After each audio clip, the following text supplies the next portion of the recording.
Is your identity fixed? Or is it something that we can change, evolve in, and grow in? I feel like, and I'll share this in this podcast episode, I feel like we get so stuck in, oh, I'm just like this or I'm just like that, that we forget that we actually have the autonomy to make changes in our life, in our business, in our reality. And in this episode of the Seriously in Business podcast, I am interviewing the incredible Erika Cramer from the Queen of Confidence. She has recently released a new book called Becoming Magnetic, and it is wonderful. And I'm so excited to be able to interview her on a few really key takeaways from this book. It's an incredible book, and she shares her whole life story, which has gone from foster care to abuse and being in the army and losing her husband and moving to Australia. And like, it is a wild story. And throughout this, she shares some really incredible insights of what she's learned about confidence and magnetism and this idea that maybe things aren't stuck the way we are and maybe we do have control. And I'm so excited to dive into this episode with you. Now, before we do, if you don't know Erika, I'm just going to tell you a little bit about her now. So Erika is known as the Queen of Confidence, and which you'll hear about in this episode. And she is a globally recognized confidence and mindset coach, TEDx speaker, and best-selling author. From overcoming a life marked by trauma and foster care, early widowhood, Erika has dedicated her career to empowering women worldwide to step into their confidence and take ownership of their lives. As the award-winning host of the Confidence Chronicles podcast, which has amassed millions of downloads, Erika continues to inspire and guide women to break through limitations and embrace their full potential. Her no-nonsense, compassionate coaching approach equips women with the tools and mindset to stand tall in their authority, become magnetic in all areas of life, and lead with confidence. In addition to her coaching, Erika is pursuing a degree in psychotherapy, expanding her expertise to better serve her global audience of confident women ready to make their mark. Erika has been a client of mine pretty much since she started her business, and I'm so excited now that I get to interview her and share her goodness with you. Let's go.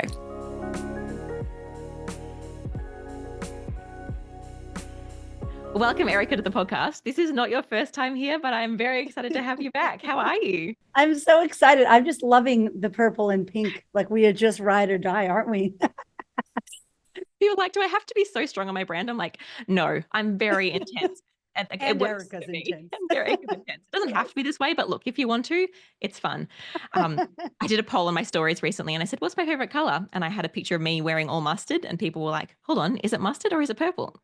Still purple, Wow, friends. trying It's to still trick purple. people. I just also like mustard. If you're listening on the podcast, Erika and I are both in very pink and purple zones and clothes. So that's where that's coming. Oh, all right. So, Erika, you have a new book. Yeah. I am pages away from finishing it as we record this. So well done. I can honestly say there were tears, there were chuckles, and there were very noteworthy moments. So well done to you. Like, is it just the biggest? I can't imagine writing a book. It would be wild. It is so full on, Jacqui. Like I can't believe I wrote a second book. I'm like, I'm definitely crazy because the second book was very painful. Was it harder the second time? Yeah. It Yeah. was so much harder. And I think the first time I was in the COVID pandemic. So for me, I was like, this is great. For many authors, that felt like a lot of pressure for them, I'm hearing. But for me, I'm not an author person. I'm a speaker. I'm out there with the people. So I was like, what do I do all day? I'm going to write this book. And then writing a book in the wild while you're traveling and have children and normal life. Oh, that was very hard. That would have been a whole thing. And I have no clue. And it's like, it's not like a short book. It's like, it's a long book. It's bigger than the other book. I put it together and I was like, oh my gosh.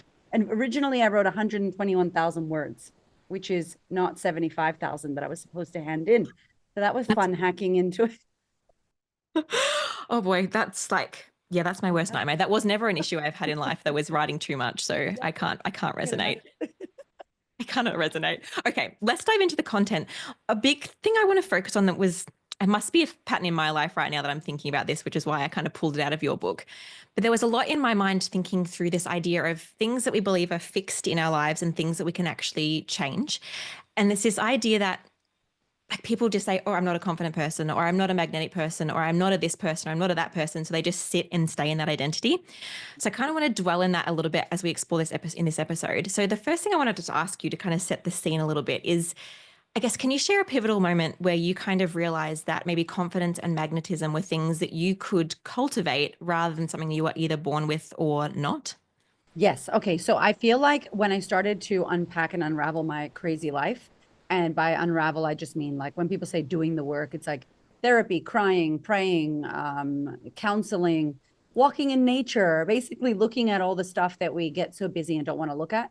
When I started to kind of face those things and unpack them and unravel them, I started to understand that everything I used to believe about myself wasn't true. It was like a scary story I would tell myself at bedtime, you know? And so one of my stories was, I'm not smart enough. I'm not pretty enough. I'm not good enough. I have no confidence. Who would love me? I'm unlovable. I mean, all these horrible things that I would say to myself. And I started to realize that it wasn't true. And I'm like, oh, that's not true. And that's not true. And it was really awesome, Jacqui, because then I was like, wait, if that's not true, then what else could be true? And so I started to get real curious about myself and about who I could be, because I knew myself to be this woman that lacked confidence, complete lack. So when I meet women at book launches, then they're like, I have no confidence. I'm like, would you believe I was there? Like they look at me and they're like, no way. But I'm like, I was there. I was the least confident person in the room. Magnetism, I don't even know what the heck that was. I was like, yeah, right. Like, no, I'm attracting bad stuff. I'm a magnet to bad stuff, basically. And so I think it was when I realized that I know this sounds silly, but that I could take responsibility for how the rest of my life turned out. Maybe I couldn't take responsibility for my past, but today I could choose a new thing. And instead of drinking and instead of binge drinking and instead of getting angry, I could just stop and pause and go, does that make me feel good? What's going to be the best thing for me? And it started for me, Jacqui, at work.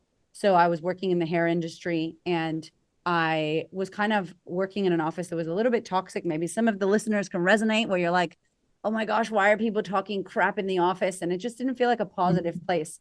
And so I started to decide how I wanted to show up at work. So I didn't like my job. I didn't like where I worked, but I had to be there every day. So I started wearing like bright colors, and I wasn't wearing pink yet, but I was wearing brighter colors.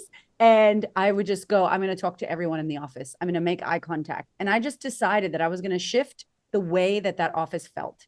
You know, instead of feeling tension in a place I didn't want to be, I have to be there anyway. So I kind of started, as I say in the book, like taking responsibility for the energy I brought into spaces and shifting the mood of a space. And you can do that. Like, doesn't matter who you are. You don't have to be an influencer to do that or some famous person. You can really take responsibility for the energy you bring in. And so that's when I started to see that. And then guess what? People started to smile. The room started to feel less stuffy and tense. Conversations started changing. And I started dictating how the room would feel because I decided to be responsible for the room. So anyone who wants to take responsibility for a room, an event, a venue, or whatever, a podcast, you get to decide. And so it was a really awesome thing. And I kind of felt like I had magical powers.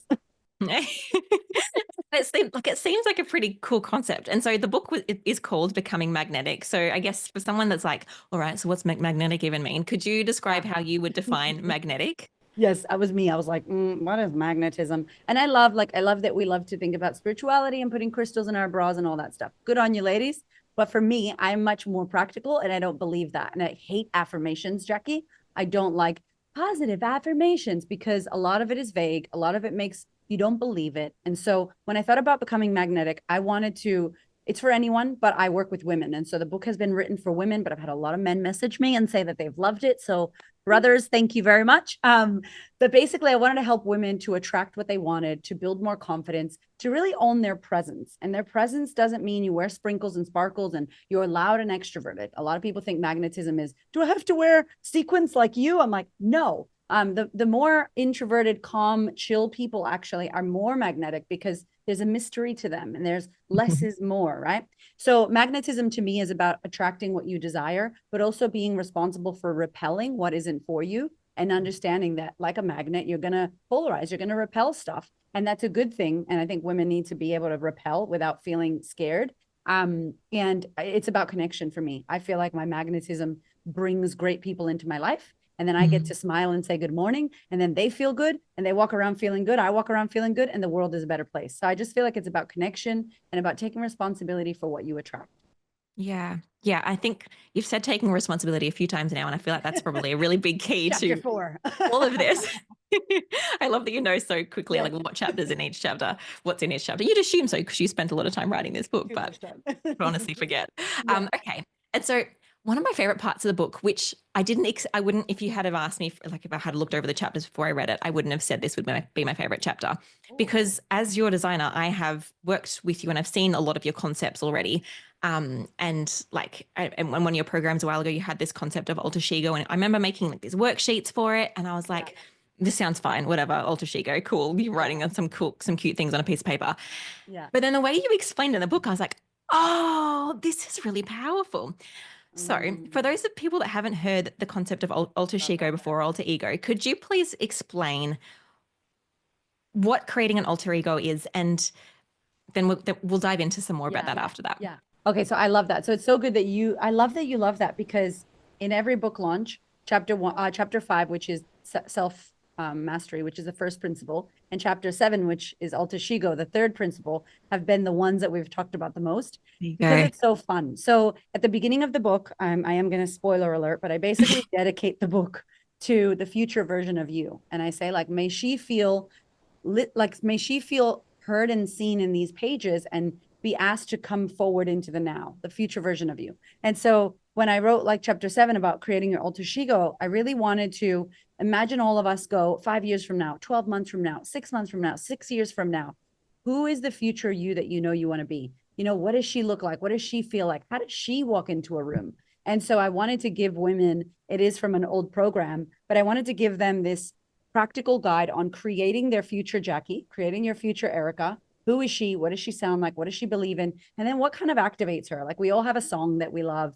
We all have this like power move. And I talk about in the book how Serena Williams has socks. She wears her lucky socks, and then she's out there doing her thing. Beyonce has Sasha Fierce, right? Beyonce is very reserved. If you listen to her speak, she's very like Southern Baptist church girl, quiet, real South, real respectful. And then Sasha Fierce is not like that on stage. And she's just like crazy. So we all have this person inside of us. And so I guess I wanted to give women permission to pull her out, to design her, to create her, and then to start to get to know her a little bit better so that they could trust her to come out. So the Queen of Confidence is my alter ego. She wears pink hats, only in pink. She wears crazy nails. She wears lots of sequins. And she has she's kind of unfiltered on stage and a bit crazy. And the more I step into her, the more her I am. I'm more her than I am my old self who lacks confidence, who thinks I'm not good enough. I mean, we're walking around with these beliefs that don't serve us, and we think that's air quotes normal. And I would say that that's not normal, that's like your dark side, that you should not be in that space, that you should be this like unfiltered version of you that's fun, that dresses the way she wants to dress, that says what she wants to say. And so I wanted to give women a roadmap on how to create her. And again, it's very, excuse me, it's very practical. So the book is how to do it step by step, questions to ask yourself, exercises. It's kind of like a workbook, even though it's not. And I hope you write in it and squiggle up all the pages. But it's my favorite because I think if you walk around like the future version of you, if you start to think like her, if you start to act like her and dress like her, guess what? You're going to get her results now, not in 5 years, not in 10 years, not when you air quotes feel ready. It's like, be happy now, be ready now, be faithful now. Like if you did that now, how would your life look to tomorrow? And so I wanted to kind of fast forward because we're impatient. Just want to pop in here with a quick question. Are your graphics actually helping to grow your business, or are they just filling up your feed? Because here's the thing that I know, great design is not just pretty, it is powerful. And that's exactly what I'm teaching in my free live training. You'll learn how to ditch the DIY design mistakes and create graphics that actually attract clients and make the sale so you can grow your business to 100K or more. Inside, I'll break down the 3 biggest Canva mistakes holding you back, the exact templates that you need, and the time-saving hacks to make designing so much easier. Spots are limited, so grab yours now at the link below. I'll see you there, and let's jump back into the episode. I find it interesting because it's not about, like, I feel like we walk around, like you say, like, I'm like, what are some ones that I would have about myself? Like, I'm really rushy. Like, okay, this is why it's coming up for me. This is such a stupid example. I went to the dentist recently and she's like, your gums are receding. And I was like, oh, that's sucky. And I was like, what happens if that keeps happening? She's like, it's pretty bad. And I was like, okay. Yeah. And she's like, one of the things that might cause this is like clenching your jaw and like being really tight. And I was like, look, that's me. I'm just an uptight person. Like I'm always uptight. I'm always clenching. I'm always whatever. I'm like, how are you, Jacqui? Or are you just telling yourself, like, is that just the person you've become, and then you're just making that your future reality because you're refusing to change? Or like, can I change this? And so this is it's a relatively silly example, but I think it can extrapolate to everything in life. Of like, 100%. I think we think that if we want to become someone else, that we're being inauthentic or we're not being who we are, but it's actually who. Maybe we need to find the more real version of ourselves rather than the version that kind of life has just made us, and then we haven't actually chosen that. Oh my gosh, therapy sessions with Jacqui. Yes. So I recently got a really great therapist because I've had to sack a few because I'm a strong personality and I know a lot of stuff. And so I don't want my therapist to be inspired by me. I want her to kick my butt. I need someone to kick my butt, right? And sometimes I need someone to tell me to shut up and just not talk and just breathe and be quiet. And I wouldn't do that to myself. And my therapist recently said to me, "You have, what are you so nervous about? You have frantic, nervous energy." I'm like, "I'm not nervous." And then I was like, "Oh my God."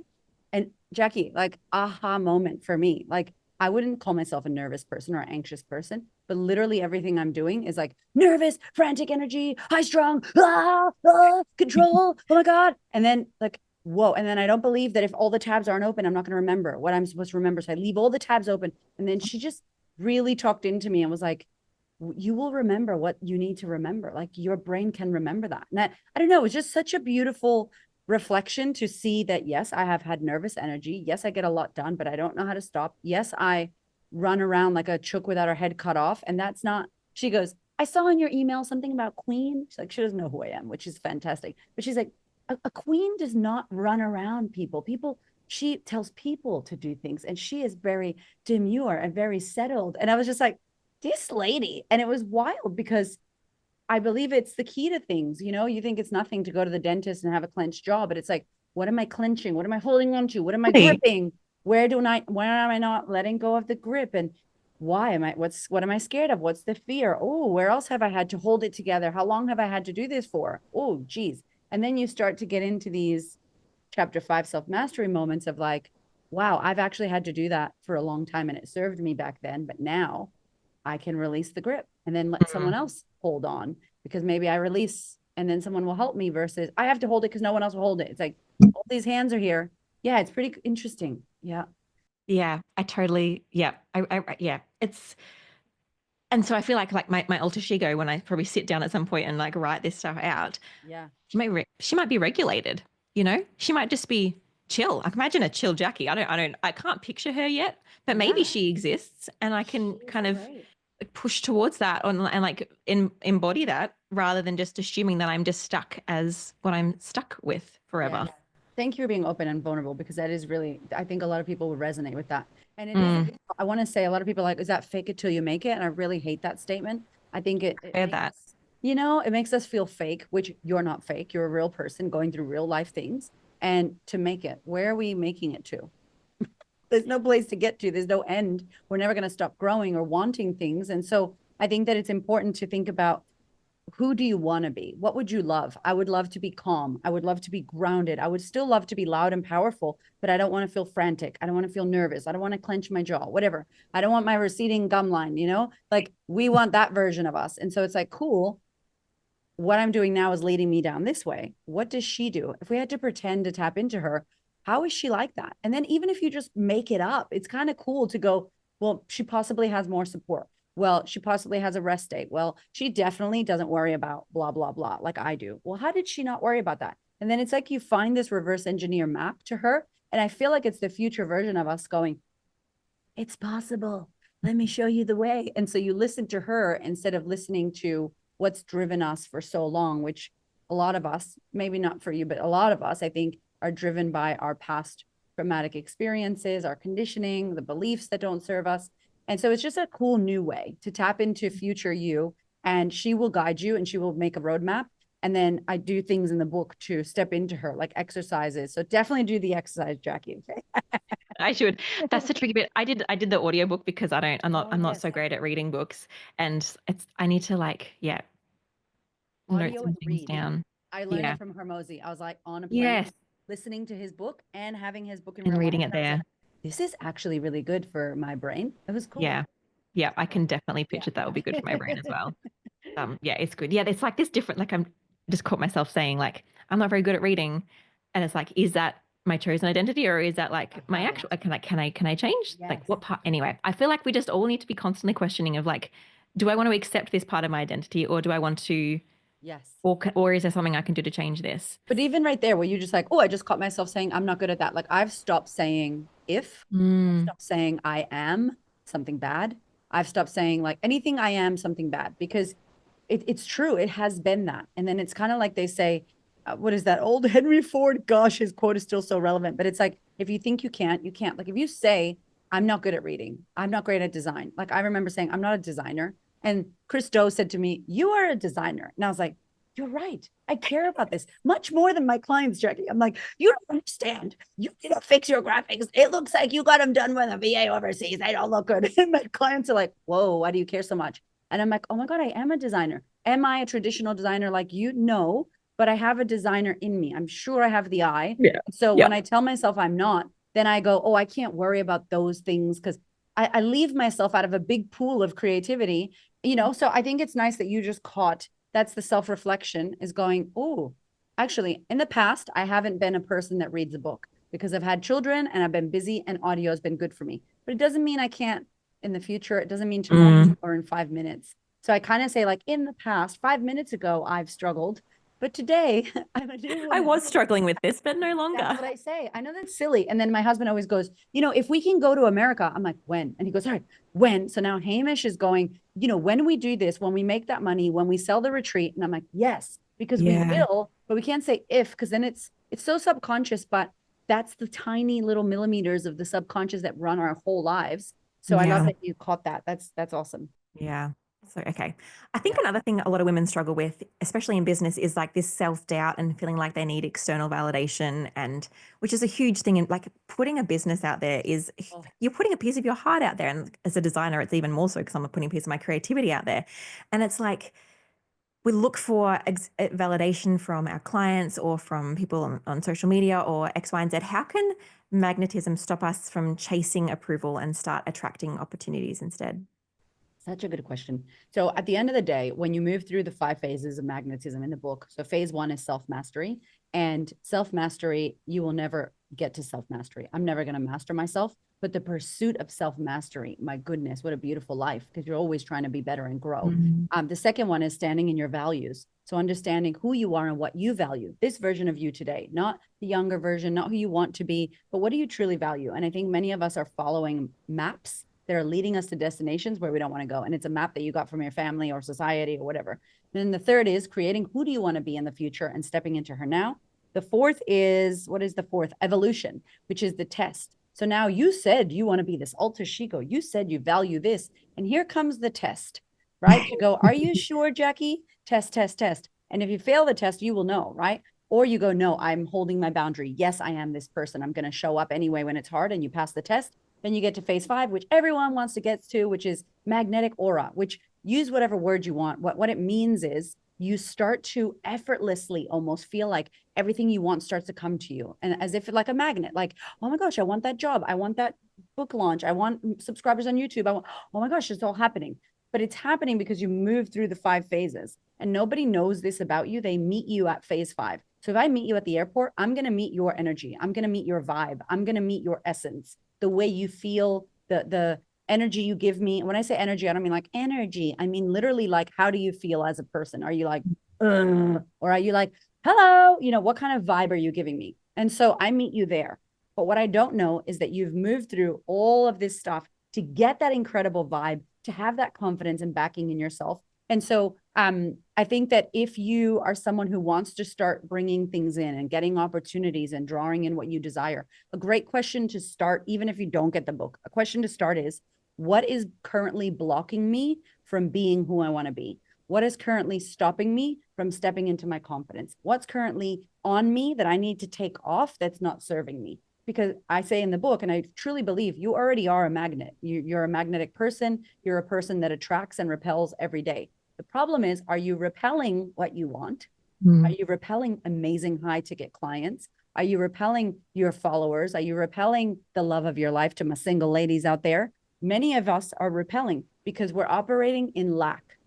So instead of showing up full, in abundance, fulfilled, already happy, already confident, we're going, hi, I'm coming to the table empty, in lack and scarcity. And I don't think I'm good enough. Anybody want to pour into me? And people just go, ugh, no. And who does want to pour into you is more of that same kind of lower level nastiness that you don't want to get around. So people, they say like you hang out with people and you become like them. Or there was something I just watched about a strawberry that's rotten and they put it next to a really good strawberry. Instagram reels, thank you very much. And like that good strawberry got rotten, right? So it's like, if you think like that, if you feel like that, you're going to really start to bring in people that think and feel like that. There's no way someone at a higher level is going to go, hey, person in the pit, let me jump down there and, complain about life with you. They're not going to do that. They're not doing that. They're thinking high and abundantly. So what I want you to think about as you're listening to us right now is, are you attracting from lack? Are you seeking to be validated? Are you looking for someone to give you the answer? Do you need to ask everyone what they think? Are you being self-led? Are you going, I have everything I want and I desire more, but I'm fulfilled right now and I'm happy? Like, how are you feeling about yourself?